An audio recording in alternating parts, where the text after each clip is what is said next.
Hey gang, AV here. Welcome to my review of the Roblox Ud'Zal figure. Here he is in the packaging.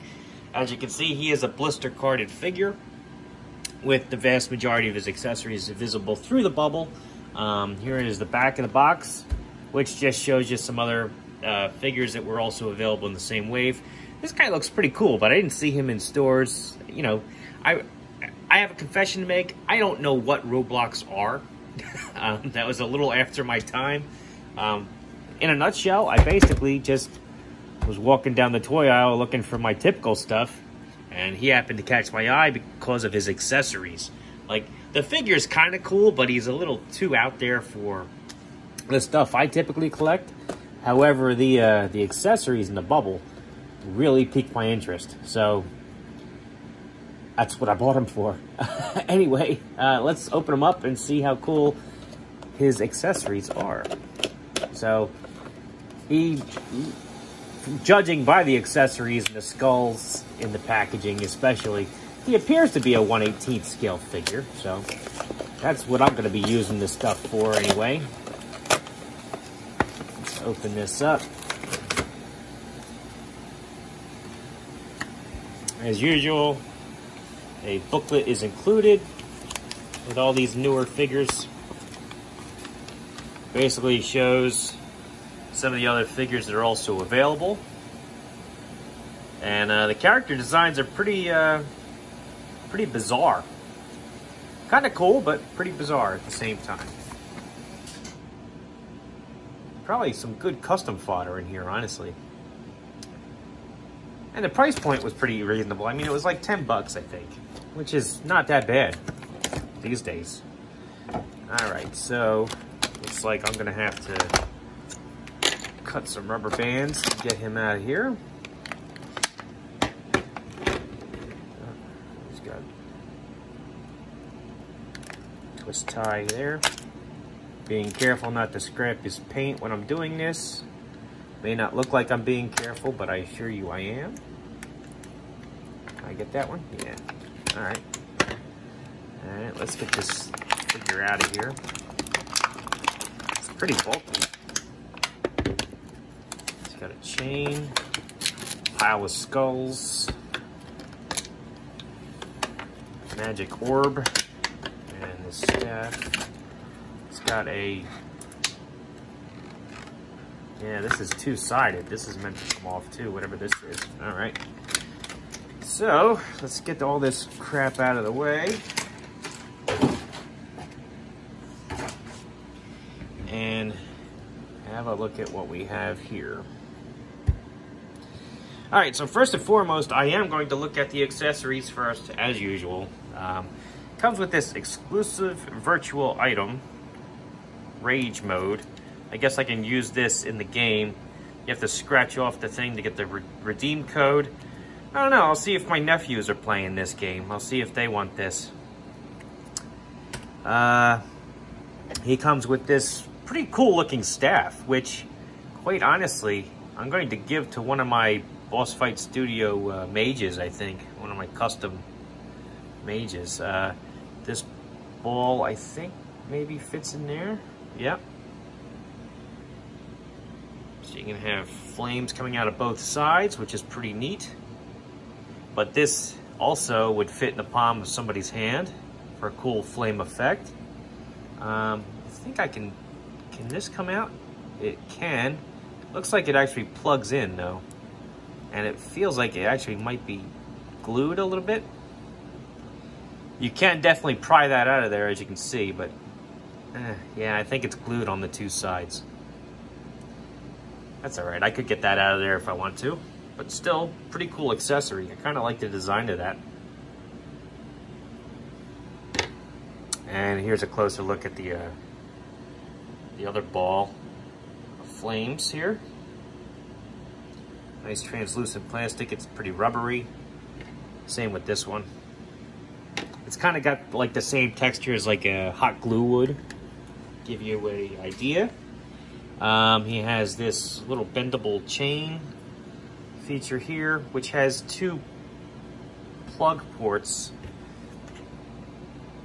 which I think can actually plug into here. Yeah, it looks like you can.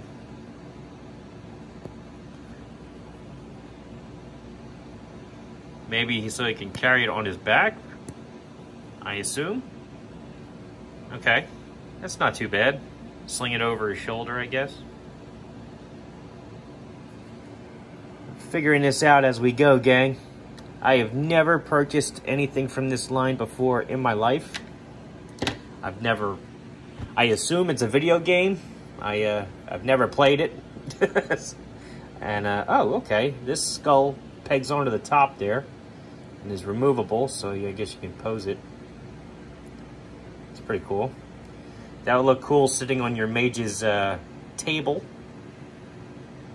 Little pile of skulls. You do a little black wash on this. Really make the details pop out too. Look pretty decent. And that's about it for the accessories. I gotta be honest, I'm happy with the accessories. I would pay $10 for the accessories alone. Let's have a look at the figure himself. Okay, so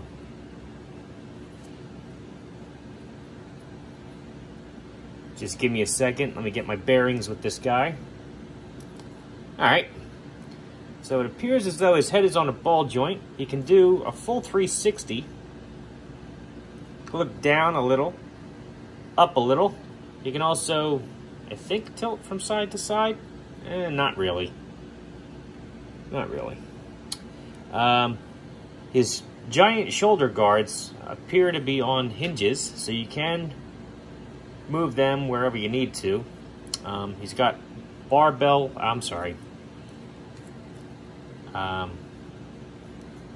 and socket joints here for the elbows. Or elbows. What the hell's wrong with me today? Shoulders. So decent range of motion there. They do a full 360. Arm, no swivel at the upper arm. Elbows can bend. We'll call that maybe 40 degrees. No, maybe 30 degrees. They also have a full rotation there. Wrists, full rotation there at the wrist. Well, no, actually, the sculpt of his thumb prevents him from doing a full 360, unfortunately, because it bangs into his wrist guard here. So he does swivel from left to right. Same with both hands. This hand is obviously meant to hold his staff. Let's see how well he does that, actually. All right, he does that pretty decent. You can hold it. Again, bends about 30 degrees, maybe 20. Like, not really good bend there at all. Can do a full 360 at the elbow. Same for the shoulder as the other side. He has a swivel joint here, which does stop. Oh, no, you can do a full 360. It's just a little stiff on mine. No crunch.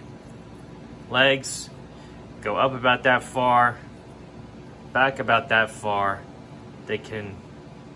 No real splits at all. Knees can bend about 90 degrees, so that's pretty good. No swivel.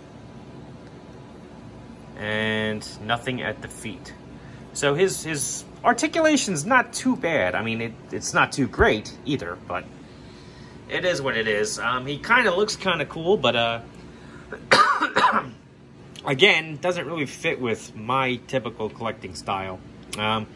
Here he is next to a 3 3/4 inch G.I. Joe figure, so you can get some size scale comparison.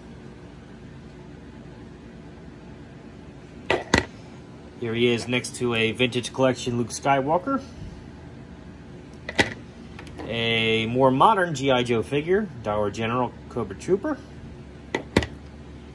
Boss Fight Studio Blank.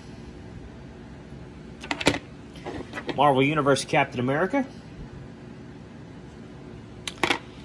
A 7-foot-tall Master Chief.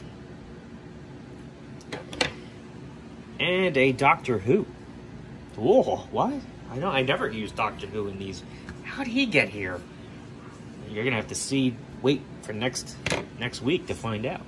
But anyway, this is a pretty cool figure. I mean, for $10, he's not too bad. He might fit in with like some of my fantasy stuff in the background maybe. He does look a little silly compared to the other stuff that I usually collect. But he does kind of look cool too. I'm just not sure if I have a place for him. Again, I purchased this mostly for the accessories, and I'm pretty happy with them. The chain could be a little bit better. It's a little cheesy the way they designed the chain, unfortunately. But I wasn't expecting to be able to clip it onto the staff, which makes it kind of cool. Makes the staff a little bit more, what's the word I'm looking for? A little bit more generous with the way I can utilize it in my displays or using with my characters.